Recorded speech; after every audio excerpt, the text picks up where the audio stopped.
Ia adalah perempuan pertama yang menjabat sebagai Menteri Luar Negeri Republik Indonesia. Sukses dalam berkarir dan juga berkeluarga. Tidak banyak yang tahu ternyata ia juga jago meramu masakan tradisional dan internasional.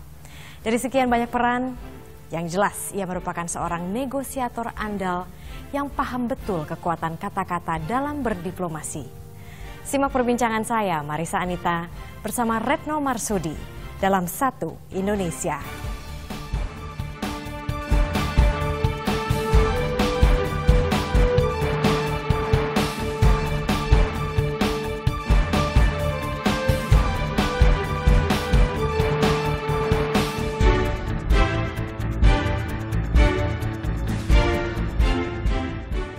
Satu Indonesia kali ini menyapa Anda di Gedung Pancasila Kementerian Luar Negeri. Siapa lagi kalau tamu saya bukan Menteri Luar Negeri Retno Marsudi. Apa kabar Ibu? Baik, Alhamdulillah. Apa kabar juga? Baik juga Ibu.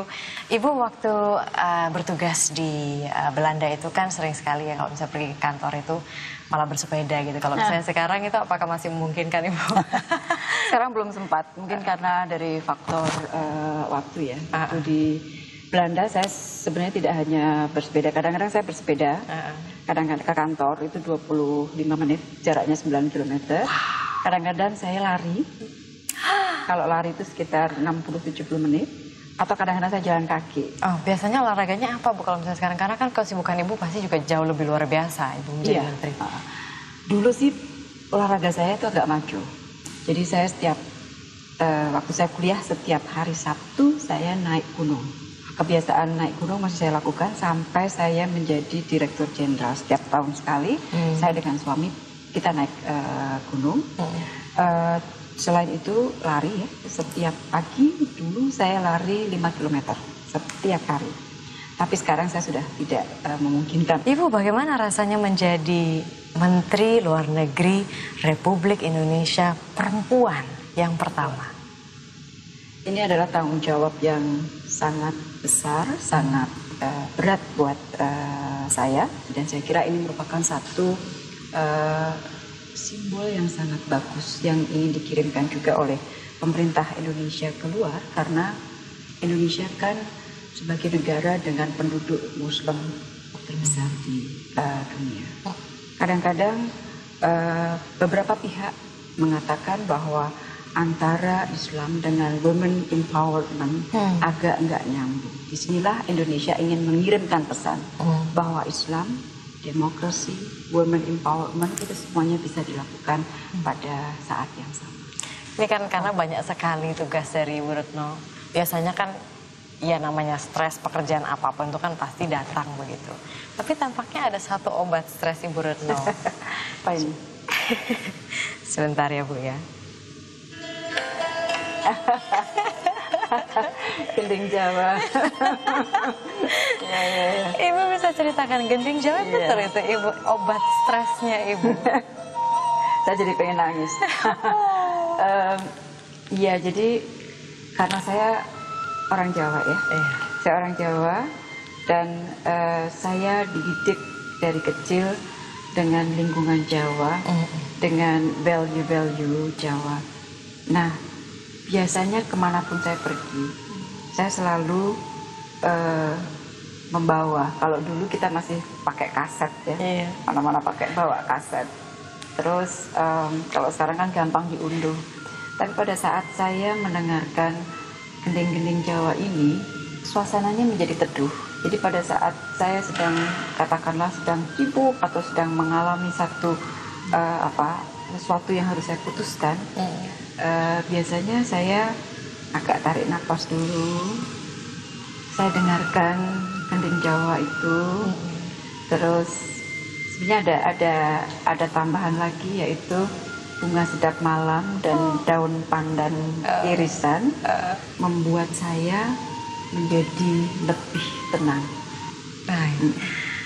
Nah kalau misalnya kita bicara mengenai permasalahan TKI ini Bu, sebetulnya menurut Bu Retno apa sih tantangan? Kenapa mencari sebuah solusi untuk perlindungan TKI kita itu begitu sulit begitu Bu? Jadi memang tantangan utamanya adalah membangun ekonomi Indonesia.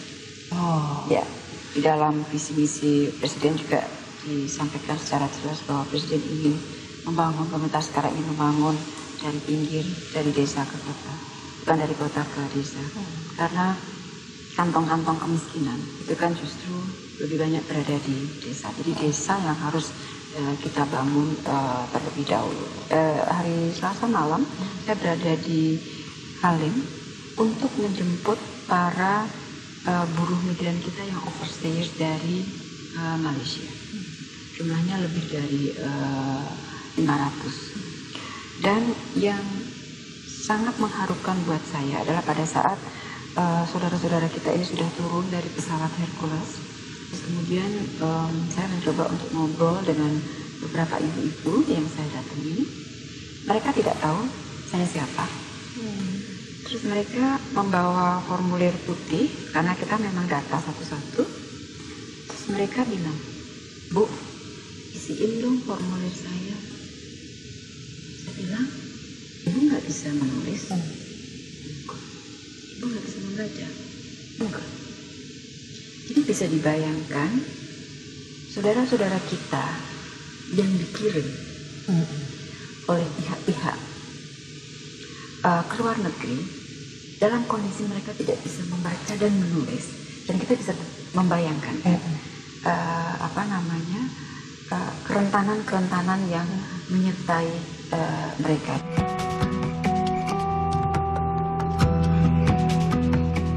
Bu Retno ini orangnya humble ya, enak diajak komunikasi, jadi saya senang dengan performa beliau baik sebagai pribadi maupun sebagai Menteri Luar Negeri, yang tentu ini akan memudahkan koordinasi dan kerjasama kita di dalam menangani persoalan-persoalan tenaga kerja Indonesia yang ada di luar negeri. Menlu, ya, Bu Retno ini bisa secara tegas, jelas menyampaikan kepada pemerintah bahwa Indonesia perlu mengubah kebijakan soal penempatan TKI ini, di mana tidak lagi kita mengirim tenaga kerja Indonesia sektor informal. Jadi ketika Menteri Luar Negerinya adalah perempuan, dan Bu Retno selama ini punya background sebagai duta besar di beberapa negara yang juga melindungi warga negara Indonesia, tentu kami berharap sangat besar, bahkan lebih besar dari sangat besar gitu, untuk memastikan seluruh pekerja migran kita yang ada di beberapa negara itu dihormati, dilindungi, dan kalaupun mereka punya masalah hukum itu diberlakukan, diberikan akses atas keadilan secara fair.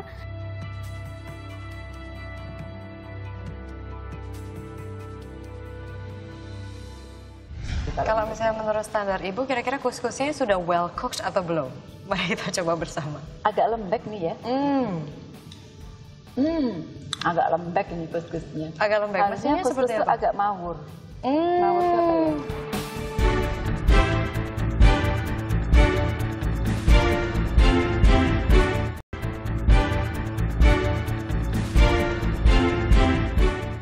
Ibu Retno, Anda ini merupakan inspirasi bagi perempuan-perempuan Indonesia atau perempuan-perempuan dunia, karena you can do it all. You can have a great career, you take care of your family gitu. Dan bahkan masak juga masih lanjut kan, Bu? Masih. Weekend biasanya terakhir waktu di Belanda ya, waktu di Den Haag. Kalau Sabtu Minggu pas tidak ada acara, ya saya masuk dapur. Masuk dapur. Termasuk kalau nggak salah ini bukan yang sering dimasak sama Bu Retno. Apa ini? Surprises. Karena keluarga besar saya pandai memasak. Oh. Yang saya putri jago masak, ibu saya jago masak, dan kayaknya yang menurun adalah anak saya laki-laki yang nomor 2. Oh, yang nomor 2. Dia hobinya memasak. Makan makanan Jawa tuh turun-temurun, resep turun semua. Kalau anak saya yang laki-laki, dia makanannya makanan internasional. Bicara mengenai makanan internasional, saya ingin menyajikan kepada Ibu ini. Are you familiar with this? Kuskus? Iya. Kuskus. Silakan, Ibu. Aduh, terima kasih. Ini kuskus kenapa begitu spesial bagi Ibu sih? Karena biasanya kalau misalnya saya sebagai orang Indonesia, bahkan kurang dapat gitu lidahnya. Sebenarnya yang saya biasa masak adalah kuskus, tapi dikombin dengan takzim. Oke. Maroko ini makanan Maroko ya. Jadi ini sebenarnya salah satu pengaruh dari anak laki-laki saya kan, dia suka memasak. Dan dia itu memasak dengan teori, betul-betul dengan teori. Dia paham teori, harus begini, begitu, berapa menit, dengan suhu berapa dan sebagainya. Dan kita biasa mencoba makanan-makanan yang non Indonesia. Kalau misalnya menurut standar Ibu, kira-kira kuskusnya sudah well cooked atau belum? Mari kita coba bersama. Agak lembek nih ya. Agak lembek ini kuskusnya. Agak lembek, maksudnya seperti apa? Agak mawur. Mawur itu apa ya? Iya, agak mawur, agak perol. Agak perol. Kalau orang Jawa bilang agak perah gitu. Tapi sebenarnya kalau di supermarket sekarang sudah banyak sekali yang di dalam kotak kuskus yang dengan sudah ada cara memasaknya, dan itu sebenarnya gampang sekali loh. Terima kasih loh atas tipsnya Ibu. Tapi ini enak kok. Terima kasih banyak, berarti sudah lulus ya. Siapapun yang mau masak, salah satu kolega saya begitu. Betul nggak sih Bu, itu ada ini saya juga ingin konfirmasi ke Ibu. Bahwa kalau misalnya seseorang menjadi diplomat seperti Ibu Retno sama diplomat, berarti otomatis pasangannya itu tidak boleh bekerja karena bisa menimbulkan konflik of interest. Is that true? Nggak, sejauh ini memang tidak ya, karena itu ada satu konvensi yang memang mengharuskan atau tidak memperkenankan spouse dari diplomat itu bekerja di negara tersebut. Tapi sekarang ini sebenarnya sudah agak lebih loose. Ada beberapa negara yang berdasarkan perjanjian bilateral dengan antara sending country dengan receiving country, mereka bekerja sama membuat satu bilateral arrangement sehingga spouse dari diplomat itu bekerja. Nah, ketika Ibu menjadi diplomat dari tahun 86 sampai sekarang, bagaimana sih Ibu bisa istilahnya bernegosiasi mungkin ya dengan suami gitu yang ya otomatis karena saya diplomat, ini karir yang saya dalami ya, kamu tidak bisa bekerja seleluasa suami-suami yang lain begitu. Sekali lagi untungnya dia arsitek ya. Tetapi mungkin ini juga dipengaruhi bahwa saya itu pacaran dengan suami saya 7 tahun. Wah, lama. Setelah itu kemudian kita menikah, alhamdulillah sampai sekarang. Jadi kita itu sudah bersama lama sekali, dan dia adalah orang yang betul-betul tahu perjalanan saya dari sejak saya kuliah sampai waktu saya diijon oleh Kemlu. Di situ kita sudah melakukan negosiasi berdua. Ini saya mau diterima Kemlu, profesi diplomat itu seperti ini dan sebagainya. Terus dia memberikan konsennya. Go ahead. Ibu dari kecil memang bercita-cita dari diplomat atau mulai SMA? Mulai SMA. Kalau waktu kecil kita ditanya mau jadi apa, kan biasanya mau jadi dokter sama insinyur. Nah, diplomat kan mungkin pada saat dulu, apalagi saya tinggal di Semarang ya, tidak di Jakarta, mungkin kata-kata diplomat agak jauh dari pemahaman anak kecil di Semarang pada saat itu. Jadi pada saat SMA, kemudian saya mulai tertarik untuk menjadi diplomat. Oleh karena itu saya pengen sekolah di hubungan internasional, dan yang terdekat pada saat itu adalah di Gajah Mada di Yogyakarta. Oleh karena itu kemudian saya pindah ke Yogyakarta, kos di sana untuk sekolah mengambil jurusan hubungan internasional.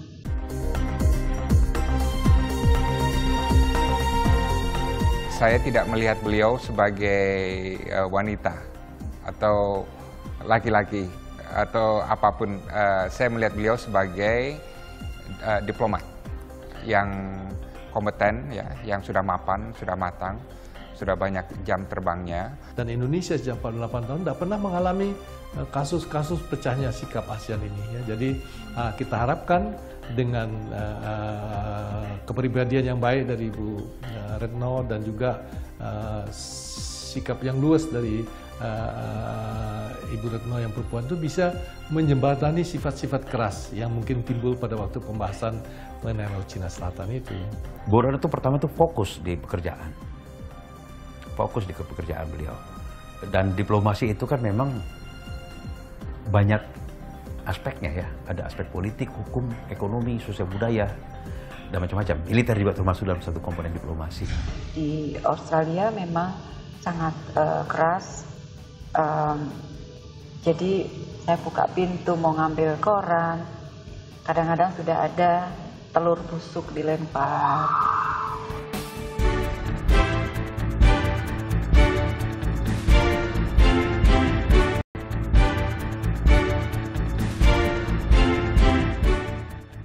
Ibu ini dikenal sebagai seorang negosiator yang handal. Pernah nggak Ibu, dalam karir Ibu itu ada satu permasalahan yang alot banget, terus solusinya saat itu bagaimana? Negosiasi itu merupakan ada seninya, tapi juga bisa sebenarnya dipelajari dalam artian keajegannya seperti apa dan sebagainya. Ada nggak satu contoh negosiasi yang pada saat itu ini kayaknya ya udahlah nggak ketemu, ya udah nanti kita kesampingkan gitu, ada nggak? Ya, kita ada istilah agree to disagree.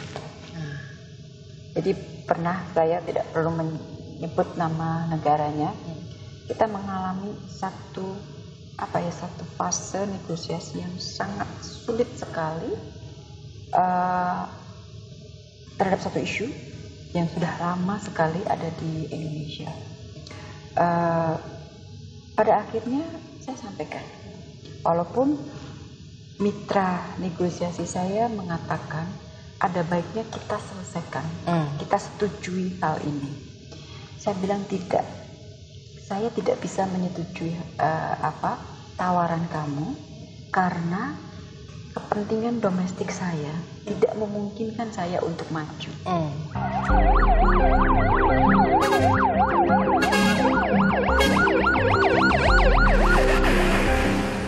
Hukuman mati yang dijatuhkan pemerintah Indonesia terhadap 5 warga negara asing terkait kasus narkoba berbuntut panjang.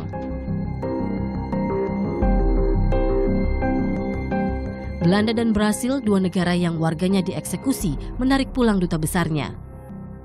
Menanggapi protes dari 2 negara itu, Menteri Luar Negeri Retno Marsudi tak gentar. Ia menjelaskan penarikan dubes dilakukan sekedar untuk konsultasi.